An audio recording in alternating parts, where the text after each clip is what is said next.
Olá, tudo bem com vocês?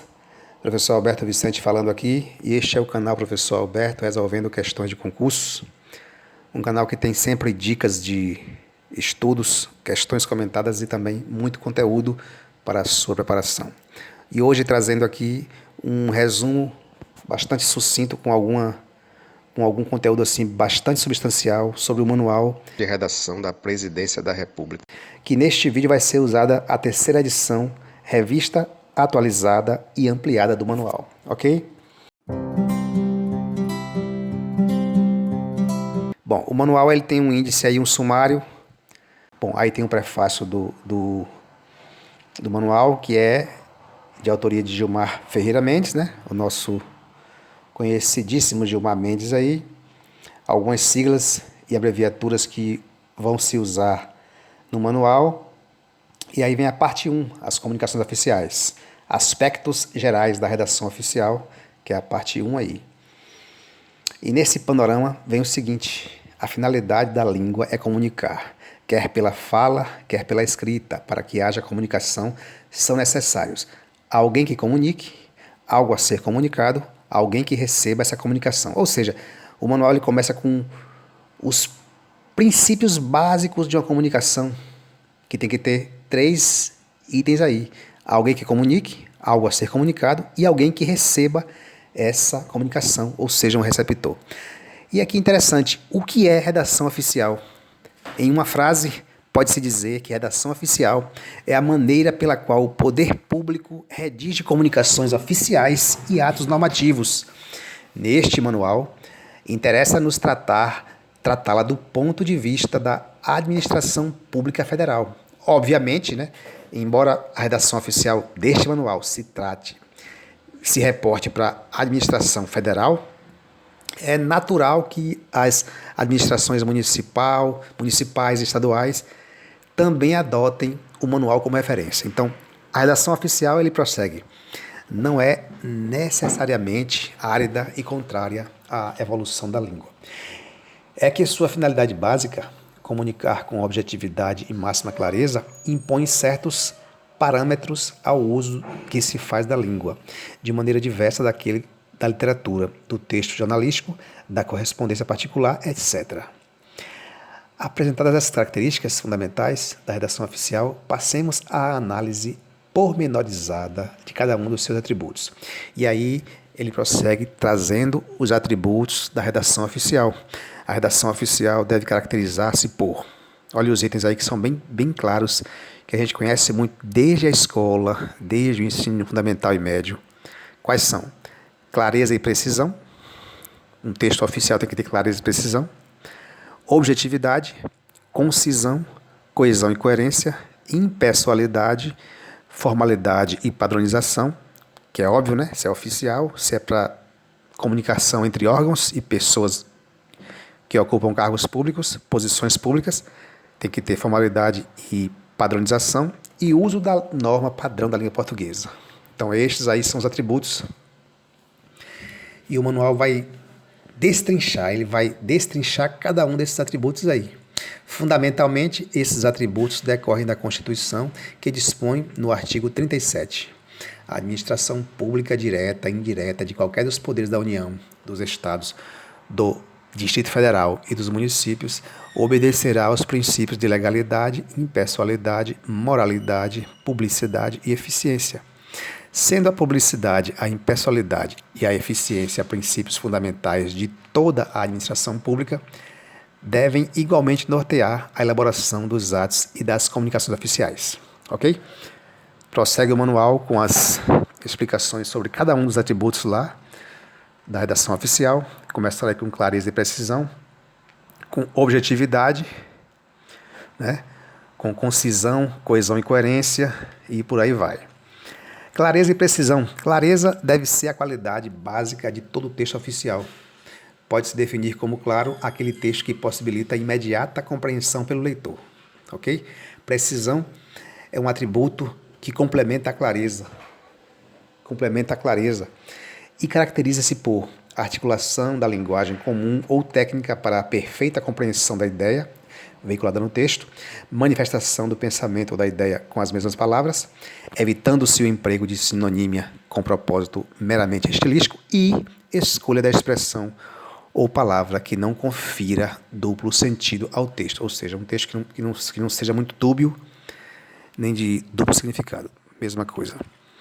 Objetividade, ser objetivo é ir diretamente ao assunto que se deseja abordar, sem voltas e sem redundâncias. Concisão é antes uma qualidade do que uma característica do texto oficial. Conciso é o texto que consegue transmitir o máximo de informações com o mínimo de palavras. Não se deve de forma alguma entendê-la como economia de pensamento, isto é, não se deve eliminar passagens substanciais do texto com o único objetivo de reduzi-lo em tamanho. Trata-se exclusivamente de excluir palavras inúteis, redundâncias e passagens que nada acrescentem ao que já foi dito. Esta é a concisão. Coesão e coerência. É indispensável que o texto tenha coesão e coerência. Tais atributos favorecem a conexão, a ligação, a harmonia entre os elementos de um texto. Percebe-se que o texto tem coesão e coerência quando se lê um texto e se verifica que as palavras, as frases e os parágrafos estão entrelaçados, dando continuidade uns aos outros. Esta aí é a coesão e a coerência.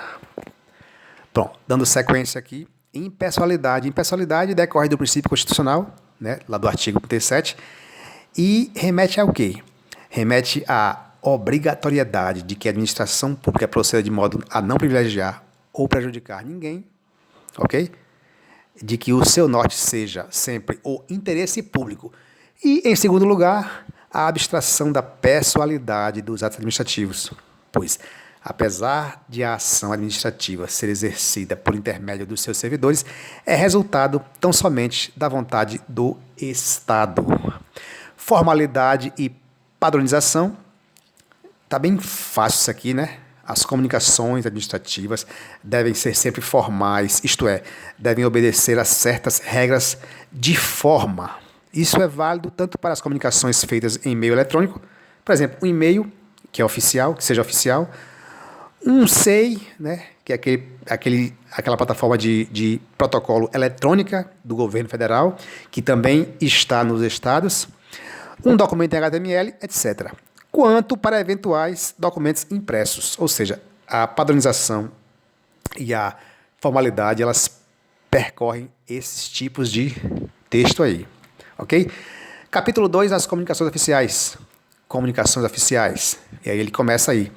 A redação das comunicações oficiais deve, antes de tudo, seguir os preceitos explicitados no capítulo 1, que já descrevemos aqui, já resumimos aqui antes, né? Aspectos gerais da redação oficial, que já tratamos aqui antes. Além disso, há características específicas de cada tipo de expediente que serão tratadas em detalhe neste capítulo. Ou seja, é um capítulo que vai tratar de modo mais específico desses vários aí instrumentos para se redigir comunicações oficiais. O primeiro deles, né, obviamente, é o que logo de cara num texto oficial se percebe, que é o pronome de tratamento. A depender de quem você se dirija no Estado, na União, no órgão federal ou municipal, há que se usar um pronome específico. Por exemplo, para o nosso Presidente da República, a Sua Excelência o Senhor, Excelentíssimo Senhor Presidente da República, Vossa Excelência, e não se usa a abreviatura, ok? Exemplo, ao Ministro de Estado, a Sua Excelência o Senhor, Senhor Ministro e Vossa Excelência. Já a abreviatura é um V.EXA, Vossa Excelência. E assim por diante, né? Exemplo, o embaixador, a Sua Excelência o Senhor. Vocativo, Senhor Embaixador, a abreviatura é a mesminha, né? V.EXA, que é Vossa Excelência, que é o tratamento que se dá no corpo do texto. E assim por diante. Um ministro dos tribunais superiores seria também a Sua Excelência o Senhor, também o vocativo Senhor Ministro, e o tratamento no corpo do texto também a mesma coisa, Vossa Excelência. O que muda aqui é para outros postos militares, que pode ser ao Senhor, Senhor ou posto, né? Senhor vamos dizer assim, senhor sargento, e vossa senhoria e não vossa excelência. Então, para cada tipo de pessoa pública que você vai se dirigir, ou setor ou órgão, há que se usar um pronome de tratamento correto. E aí o capítulo segue com o assunto concordância com os pronomes de tratamento, que ele vai discernir e especificar um pouquinho sobre isso aí. O signatário, né, cargos interino e substituto, signatária do sexo feminino, a grafia de cargos compostos, que escreve-se com item, né? Por exemplo, diretor-geral, relator-geral, ouvidor-geral, o vocativo, que é aquela invocação que a gente faz, né, num texto ao destinatário, num texto ou também numa fala, né, num pronunciamento oral. O vocativo é aquele tipo de invocação ao destinatário. Por exemplo, senhora senadora, senhor juiz, senhor contribuinte, excelentíssimo senhor presidente da República. E assim por diante. O padrão ofício é um ponto muito cobrado em provas. Até a segunda edição deste manual, havia 3 tipos de expedientes que se diferenciavam antes pela finalidade do que pela forma: o ofício, o aviso e o memorando. Com o objetivo de uniformizá-los, deve-se adotar nomenclatura e diagramação únicas que sigam o que chamamos de padrão ofício. A distinção básica anterior entre os 3 era: aviso era aquele que era expedido por ministro de Estado, autoridades de mesma hierarquia; ofício era expedido para e pelas demais autoridades; e memorando era expedido entre unidades administrativas de um mesmo órgão. Então, nesta nova edição do Manual de Redação, ficou abolida aquela distinção e passou-se a utilizar o termo ofício nas 3 hipóteses. Isso aqui é uma coisa muito importante e também é recente.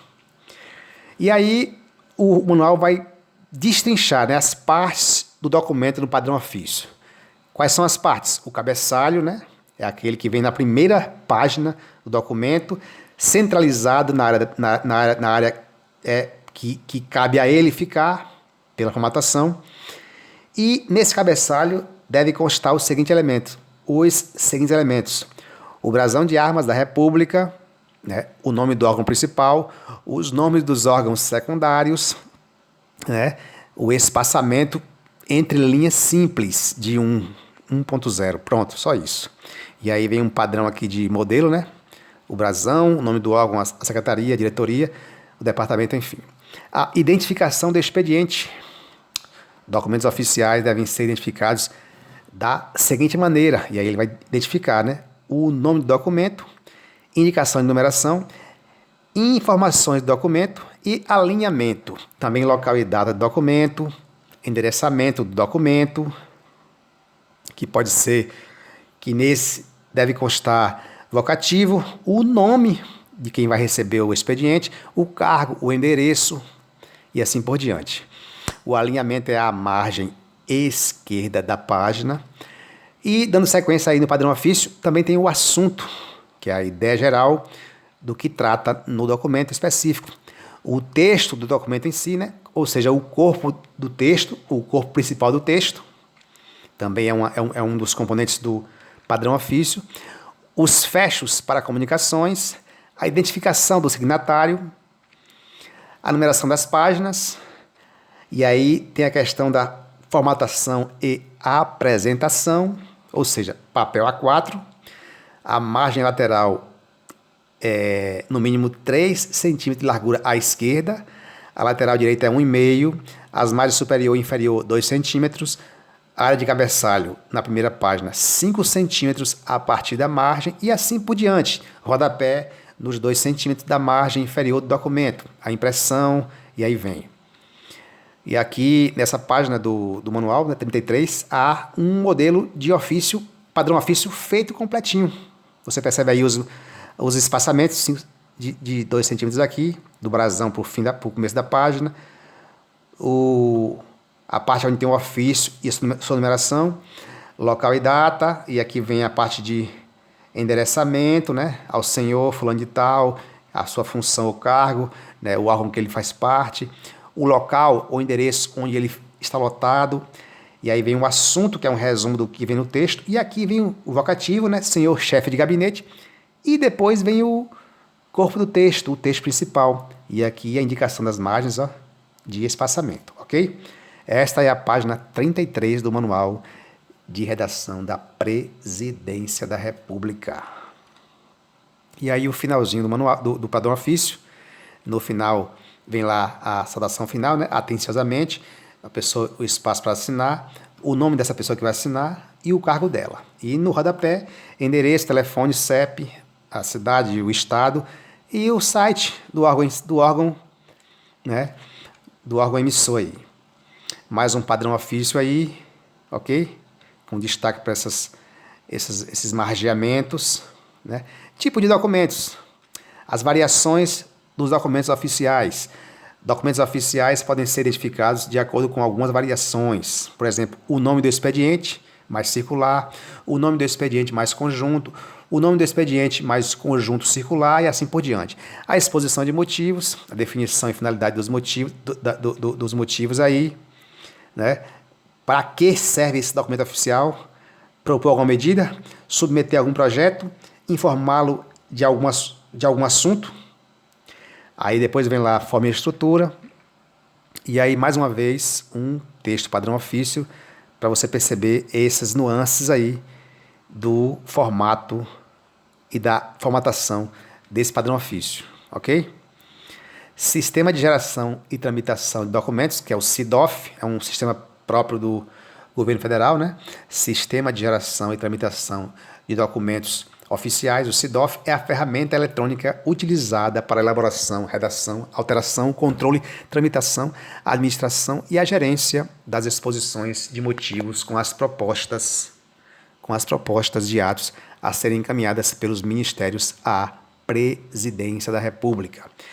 Mensagem, definição e sua finalidade. A mensagem é um instrumento de comunicação oficial entre os chefes dos poderes públicos, notadamente as mensagens enviadas pelo chefe do Poder Executivo ao Poder Legislativo para informar sobre o fato da administração pública, para expor o plano de governo por ocasião da abertura de sessão legislativa, para submeter ao Congresso Nacional as matérias que dependem de deliberação de suas casas, para apresentar veto, enfim, fazer comunicações do que seja de interesse dos poderes públicos e da nação, ok? E aí vem alguns tipos de encaminhamentos aí, que também estão no manual. Forma e estrutura. As mensagens contêm, já falamos, né? Brasão, que é o timbre em relevo branco. Identificação do expediente, que é a mensagem, número, né? XXX, alinhada à margem esquerda. O vocativo, que é alinhado à margem esquerda. O texto, que é iniciado a 2 centímetros do vocativo. Local e data, que são posicionados a 2 centímetros do final do texto, alinhados à margem direita. A mensagem, como os demais atos assinados pelo Presidente da República, não traz identificação de seu signatário. E aí vem um tipo de padrão ofício que ressalta o espaço da mensagem e do texto. Mensagem evocativa e texto, para você observar aí. Correio eletrônico e e-mail, obviamente, é um padrão de comunicação oficial muito, muito utilizado, né? A utilização do e-mail para a comunicação tornou-se prática comum, não só em âmbito privado, mas também na administração pública. O termo e-mail pode ser empregado com 3 sentidos. Dependendo do contexto, pode significar gênero textual, endereço eletrônico ou sistema de transmissão de mensagem eletrônica. Como gênero textual, o e-mail pode ser considerado um documento oficial, assim como o ofício. Portanto, deve-se evitar o uso de linguagem compatível com uma comunicação oficial. Como endereço eletrônico utilizado pelos servidores públicos, o e-mail deve ser oficial, utilizando-se a extensão .gov.br, por exemplo. Como o sistema de transmissão de mensagens eletrônicas, por seu baixo custo e celeridade, transformou-se na principal forma de envio e recebimento de documentos na administração pública. Então, o e-mail tem essa definição e finalidade aí. Também possui um valor documental, que é óbvio isso aí, né? Inclusive, na medida provisória 2200-2 de agosto de 2001, diz que para que o e-mail tenha valor documental, ele precisa existir certificação, estar com certificação digital que ateste a identidade do remetente. Forma e estrutura, né? Há lá o campo assunto, local e data, saudação inicial vocativo, há também o fecho do e-mail, bloco de texto de assinatura, os anexos, né? Recomendações, o manual traz aqui algumas para você, para quem for fazer um texto, um e-mail oficial, seguir, né? Sempre que possível e necessário, utiliza-se o recurso de confirmação de leitura. Se não tiver isso aí disponível, porque alguns, né, servidores de e-mails não possuem isso, pode-se constar na mensagem lá um pedido de confirmação de recebimento. Enfim, há aí as recomendações de uso de fonte, de formato de cor e também de tamanho da letra da fonte, né? E por aí vai. Capítulo 3 vem aí elementos de ortografia e gramática que devem ser acatados nas redações oficiais. Ok? A ortografia, aí ele vai trazer um pouquinho de introdução a respeito do tema aí da gramática e também da ortografia. E aí vem alguns sinais, né, gramaticais que são muito úteis aí. O hífen, que é um sinal muito usado para ligar elementos de palavras compostas, para unir pronomes, átonos a verbos, para no final de uma linha indicar a separação de sílabas, enfim. Fala de hífen, isso aí, algumas regras de hífen, hífens em compostos, em locuções e encadeamentos vocabulares, né? Traz algumas regrinhas básicas aí que você tem que ler com calma, para estudar isso aí com calma. Hífen nas formações por prefixação, recomposição e sufixação. Formatação, e aí vem falando de aspas. As aspas têm os seguintes empregos: antes e depois de uma citação textual direta, né? Quando necessário, para diferenciar títulos, termos técnicos, expressões fixas, enfim. Fala também da posição das aspas em frase com citação. Fala também do itálico, né? Que o itálico se emprega, né, em publicações, em títulos de publicações ou congressos, em palavras e expressões em latim ou em outras línguas estrangeiras. Fala também de negrito e sublinhado aí, viu? Negrito e sublinhado, quando se usa o sublinhado, quando se usa o negrito vai realçar palavras. Deve-se evitar o uso sublinhado para realçar palavras e trechos de comunicação oficiais. Uso também parênteses, travessão, as siglas e acrônimos, né? Há também uma parte sobre sintaxe, que é aquela parte da gramática que estuda a palavra, mas não em si mesma, mas em relação com as outras. A sintaxe é isso. Problemas de construção de frases. Ele vai trazer vai discorrer um pouco sobre isso também, né? Com base na sintaxe aí, a função das palavras numa frase, numa oração. Sujeito preposicionado, frases fragmentadas, erros de paralelismo, né? Uma das convenções estabelecidas na linguagem escrita consiste em apresentar ideias similares numa forma gramatical idêntica, o que se chama de paralelismo. Assim, incorre-se em erro ao conferir forma não paralela a elementos paralelos. Errado. Exemplo aí. Pelo ofício circular, recomendou-se aos ministérios economizar energia e que elaborassem planos de redução de despesas. Nessa frase, temos nas duas orações subordinadas que completam o sentido da principal, duas estruturas diferentes para ideias equivalentes. Nessa frase, temos duas orações subordinadas que completam o sentido da principal,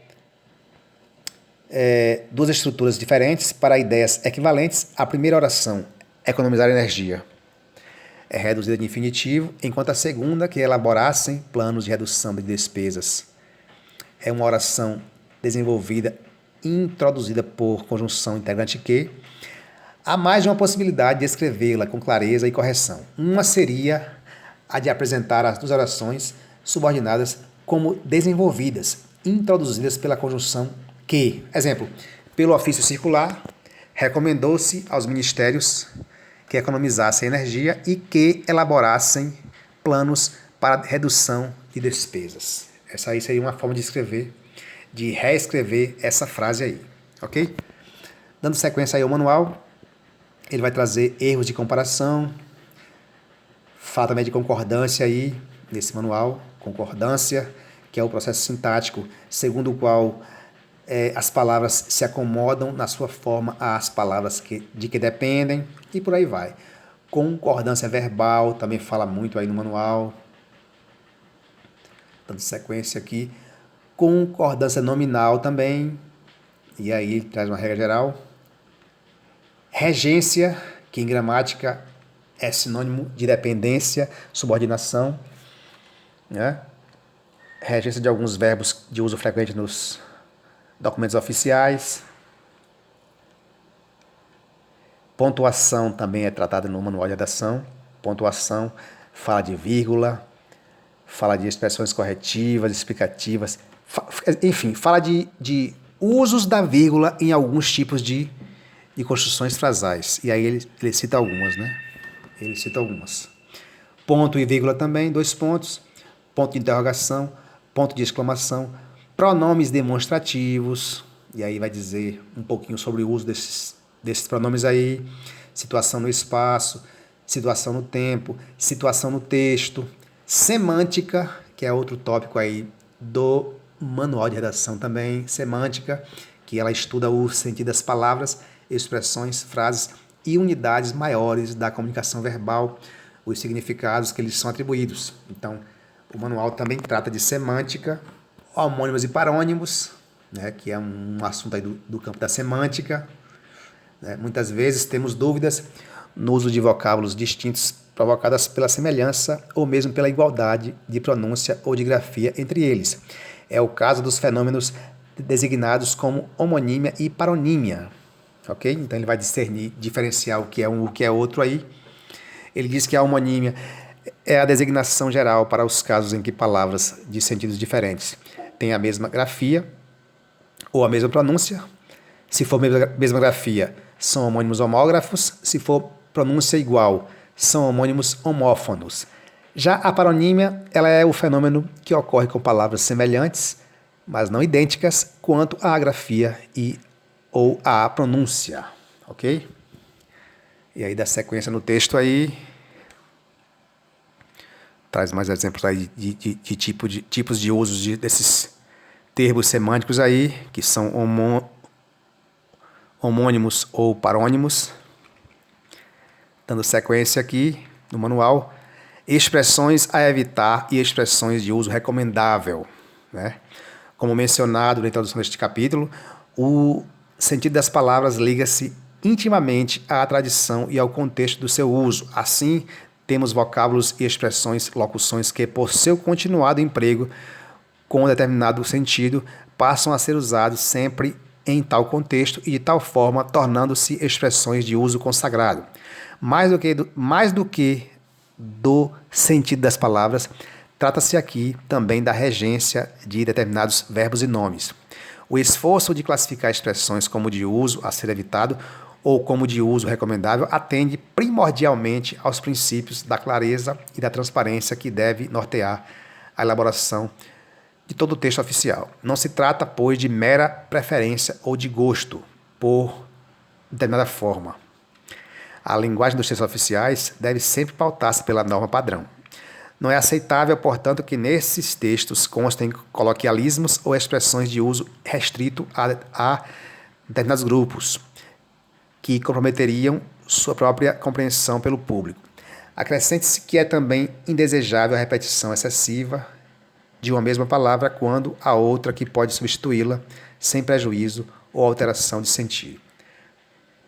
E aí ele vai seguindo um pouquinho mais aí no manual, traz alguns exemplos aí. Aí na página 100 em diante, que é a parte 2 aqui, vai falar de atos normativos, elementos da elaboração normativa. Traz um tópico sobre questões fundamentais da elaboração normativa, traz algumas considerações preliminares aí.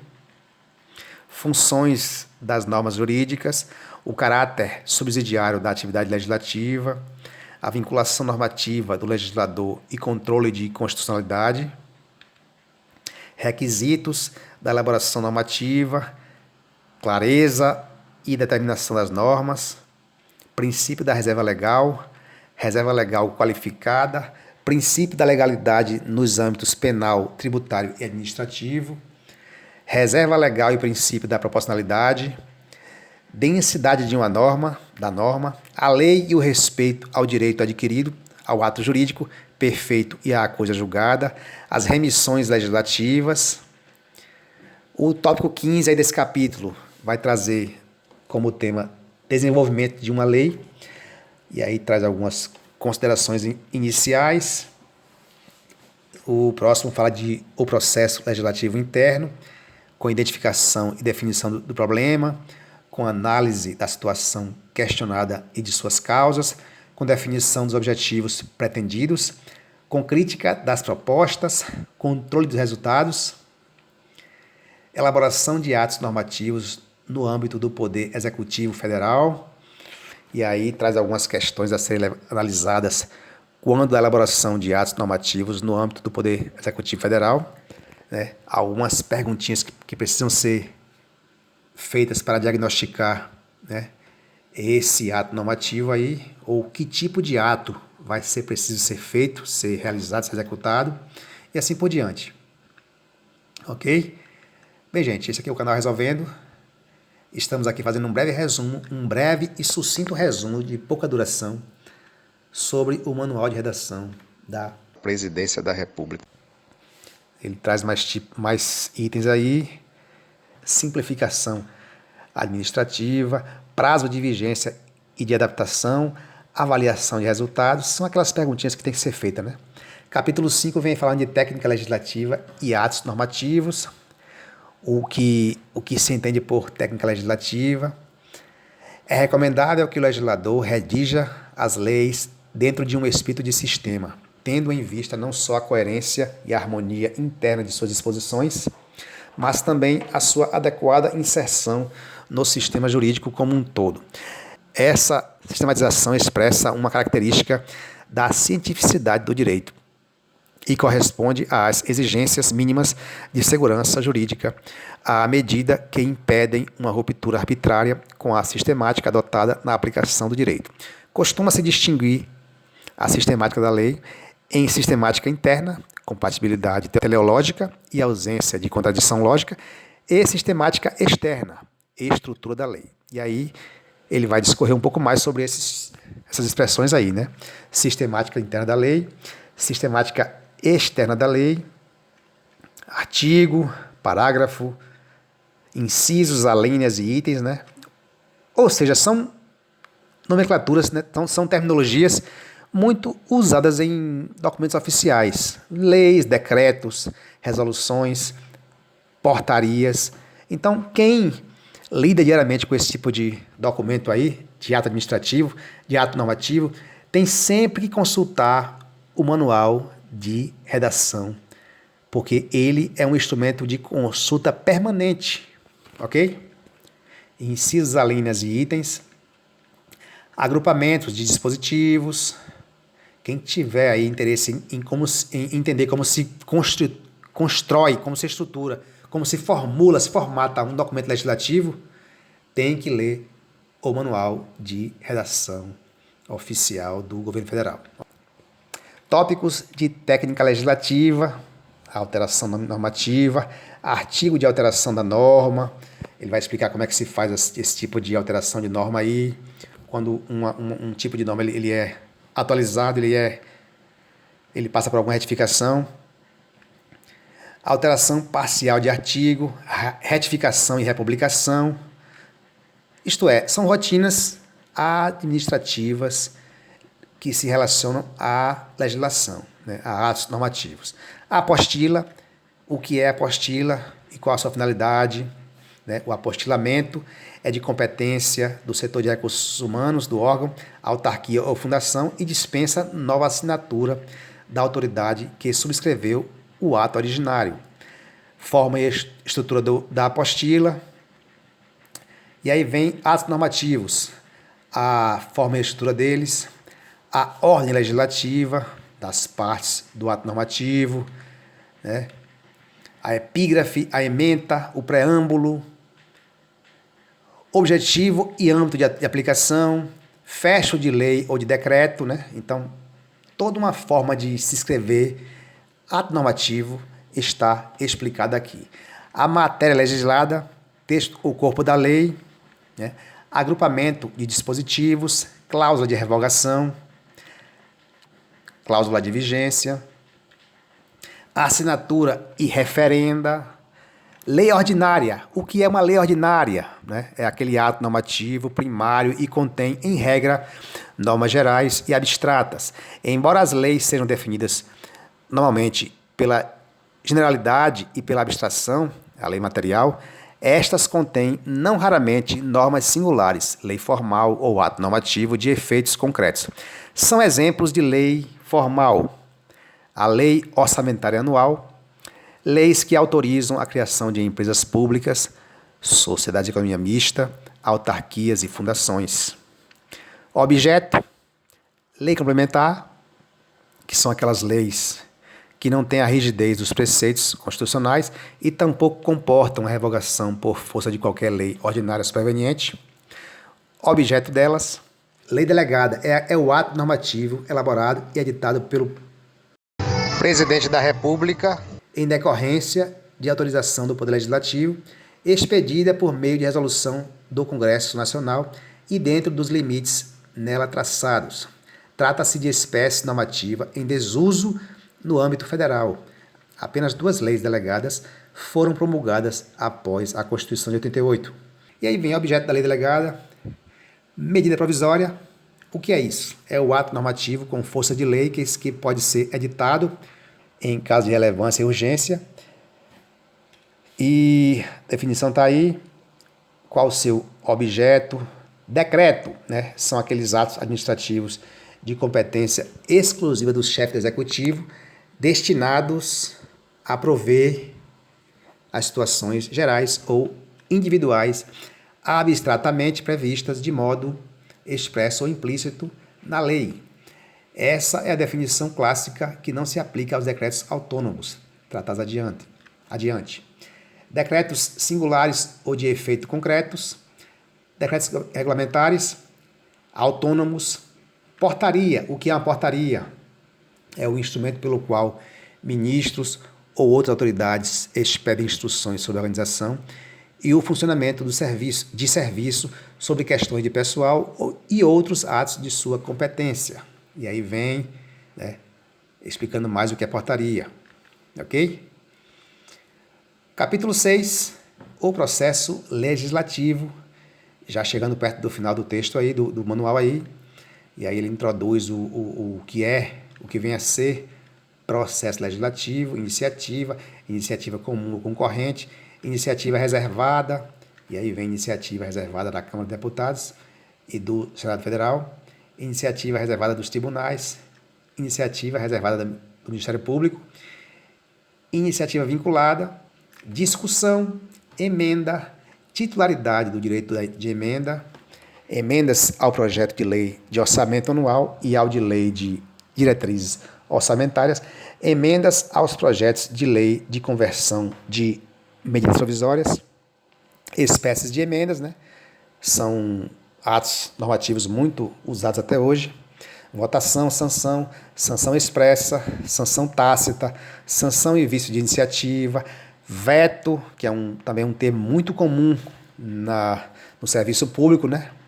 Na política também, porque quem costuma vetar é o chefe do executivo, né?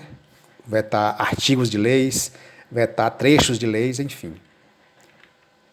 Motivação e prazo do veto, extensão do veto, efeitos do veto, irretratabilidade do veto, rejeição do veto, ratificação parcial do projeto vetado, ratificação parcial de veto total, tipologia do veto, promulgação, obrigação de promulgar, casos e formas de promulgação, publicação, modalidade de publicação, obrigação de publicar e prazo de publicação, publicação e entrada em vigor da lei, vacatio legis e normas complementares, suplementares e regulamentares, vacatio legis e republicação do texto, não edição do ato regulamentar reclamado e a vigência da lei, procedimento legislativo, normal, abreviado, sumário, sumaríssimo, concentrado, leis financeiras, leis delegadas, procedimento legislativo especial, emendas à Constituição, códigos, medidas provisórias, consolidação da legislação e assim por diante. E aqui está o finalzinho do nosso manual aí, e aqui a sua bibliografia de referência que ele utilizou, ok? E assim nós encerramos aqui o nosso resumo básico sobre o manual de redação da Presidência da República. Um abraço, até uma próxima. Tchau, tchau.